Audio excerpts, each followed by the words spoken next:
तोही सावन जेबई बोलबम के सखी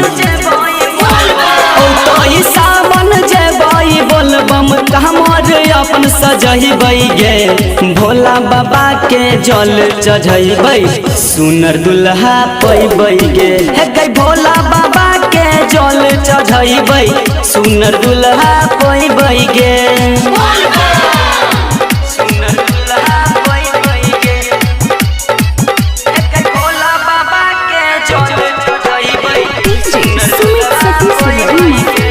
presented by Anu Recording Studio। देव घर जाके हम फोटो घिंचैबै सबटा फोटो अपना सैया के देखैबै देव घर जाके हम फोटो घिंचैबै सबटा फोटो अपना सैया के देखैबै हेतै गे हल्ला पूरे मोहल्ला गे सखी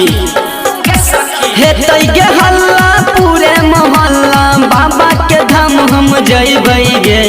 भोला बाबा के जल चढ़ैबै सुनर दुल्हा पैबै गे हे गे भोला बाबा के जल चढ़ैबै सुनर दुल्हा पैबै गे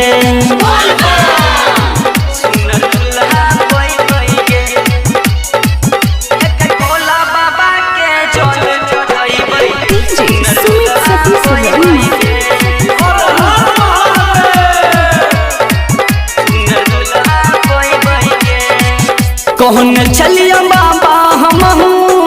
ए बाबा धाम हो हमरा तू दीह हो बाबा निक खानदान हो कहन चलिया बाबा हम ए बाबा धाम हो हमरा तू दीह हो बाबा निक खानदान हो सूर्यदेव संतोष कहै छ बाबा हो बाबा सूर्यदेव संतोष कहै छ बाबा बाबा के धाम हम जइबै गे भोला बाबा के जल चढ़ैबै सुनर दुल्हा पैबै गे हे गे भोला बाबा के जल चढ़ैबै सुनर दुल्हा पैबै गे।